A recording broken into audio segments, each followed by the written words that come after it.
এসেছিল, একটা লাইন আছে শুধুমাত্র লক্ষ্মীর ভান্ডার। আরে আমার বাবা ছোটতে আমাকে পড়িয়েছে, লিখিয়েছে, জামা কাপড় জুতো বই সব কিনে দিয়েছে, টিফিন কিনে দিয়েছে, মেলা ঘুরতে গেলে হাতে 20 টাকা গুঁজে দিয়েছে। কেন করেছে? মা যখন বলতে এত বেশি দিও না আস্কারা, এত বেশি ওকে লেখাপড়া শিখিও না, এত বেশি ওকে বাইরে যেতে দিও না, এত বেশি স্বাধীনতা দিও না, সেদিনকে আমার বাপ আমার মাকে বুঝিয়েছিল যে এই মেয়েটাকে ভালো করে লেখাপড়া করো, এর হাতে 2 পয়সা দাও, একদিনে বড় হয়ে যাবে, সেদিন আর একে আমাকে দিতে হবে না, এ আমাকে দেবে। সরকার হোক, গার্জিয়ান হোক, বাপ মা হোক, তার কাজই হলো যখন সে কিছু পারে না তখন তাকে দিয়ে থুয়ে তাকে তার নিজের পায়ে দাঁড় করাতে হয়। 1000 টাকাতে নিজের পায়ে দাঁড়াতে পারছেন? 12 মাসে 12,000 টাকা। আর একটা সুতির ছাপা যদি ভালো করে কিনতে যান তাহলে 500 টাকা। তা শুধু সুতির ছাপা নিজে একা পরা যাবে না, তার সঙ্গে সায়া ব্লাউজ লাগবে। রুটির এক টুকরো কুন ছিঁড়ে দিয়ে আমাদেরকে দিয়ে দিচ্ছে আর নিজেরা কোটি কোটি টাকা লুট করছে। সিদ্ধান্ত আমাদেরকে নিতে হবে, আমরা এক টুকরো রুটিতে বাঁচবো নাকি গোটা রুটির জন্য লড়াই করে 100 দিনের কাজের টাকার জন্য গ্রামের গরিব বেকার ছেলেমেয়েগুলোকে মাথা উঁচু করে বেঁচে থাকার জন্য পরিযায়ী শ্রমিকগুলোকে নিজেদের গ্রামে রেখে, নিজেদের জেলায়, নিজেদের রাজ্যে রেখে তাদের জন্য একটা কাজের জায়গা দেবে। ভুল বলছে ওরা যে সব মহিলারা লক্ষ্মীর ভান্ডারে ভোট দিয়ে দেবে, কেউ দেবে না। আরে মায়েরাই সংসার চালায়, মায়েরাই দেশ চালায়, মায়েরাই আমাদেরকে মানুষ করে।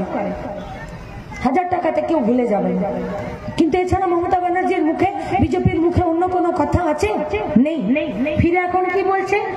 বলছে আমি 100 দিনের কাজের টাকাতে 400 টাকা মজুরি দিব। বলেছে না? বলেছে? ও প্রচার করছে না তৃণমূল? তো সততার বোর্ডের মতন সততার প্রতীকের বোর্ড লাগাতো, সেইটা যেমন ভুলে গেছে, এখন আর 400 টাকা প্রতিশ্রুতি দিচ্ছে না। মানে দিদি বলে দিয়েছে, ভাইরা আর পাড়ায় পাড়ায় এসে বলছে না। দিদির কোনো ঠিক নাই, আজ বলেছে কাল ভুলে যাবে, ব্রেনহলিয়া কম পড়ে গেছে। 100 দিনের কাজের টাকাতে তুমি 400 টাকা দেবে? কোথায় পাবে? একটা লোক একটা ছিট নিয়ে গেছে টেলারে, নি বলছে এটাতে প্যান্ট বানাবো, কত লাগবে? তো দর্জি বলছে 350 টাকা। বলছে যদি জাঙ্গিয়া বানাই কত লাগবে? বলো 35 টাকা।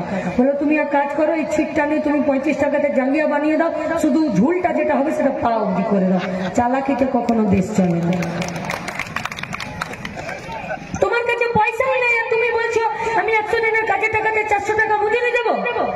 তাহলে কিছুদিন আগে বাজেট হলো তখন তুমি কেন বললে না? তুমি যখন ভোটের বাজারে এসে দেখলে যে তৃণমূলের বেলুন থেকে হাওয়া বেরিয়ে গেছে, তখন তুমি আবার তোমার মাথা খারাপ হয়ে গেছে, তুমি উল্টো পাল্টা করে বেড়াচ্ছ, মিথ্যে বলে বেড়াচ্ছ। সিদ্ধান্ত আপনাদেরকে নিতে হবে, কি করতে চান আপনারা। যদি মুর্শিদাবাদকে বাঁচাতে চান তাহলে মোহাম্মদ সেলিমকে ভোট দিতে হবে। বাম কংগ্রেস কাছাকাছি এসেছে, হাতে হাত ধরেছে, তারা একসাথে ঠিক করেছে যে গায়ে আগুন লেগেছে, পাড়ায় আগুন লেগেছে, এখন সবার প্রথমে আগুন নেভাও। তাই হাতে হাতে ধরে একসঙ্গে এই আগুন নেভাতে গেলে একসাথে জল দাও। তাই সিপিএম কংগ্রেস একসাথে এসেছে আর বলেছে দেশ রক্ষার জন্য আমরা একসাথে হাত ধরেছি।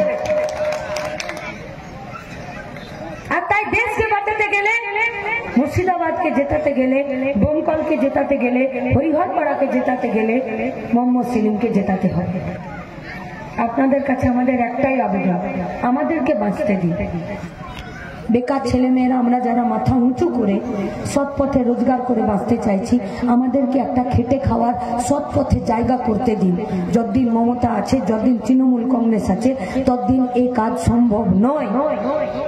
তাই শুরুটা করতে হবে 2024-এর লোকসভার ভোটে এই মুর্শিদাবাদ লোকসভা কেন্দ্র থেকেই, এই বহরমপুর লোকসভা কেন্দ্র থেকে। একদিকে অধীর চৌধুরী, একদিকে মোহাম্মদ সেলিম, এবং গোটা পশ্চিমবঙ্গে আরো অনেকগুলো আসন বাম কংগ্রেসরা জিতবে। আর তৃণমূলের 2026-এর তাদের যে কফিন, সেই কফিনে পেরেক পোতার কাজ আমরা শুরু করব। শুধু আপনারা ভয়ের উপরে না দাঁড়িয়ে সাহস করে গোটা গ্রামের, গোটা অঞ্চলের ভোটটা কাস্তে হাতুড়ি তারার পক্ষে করুন।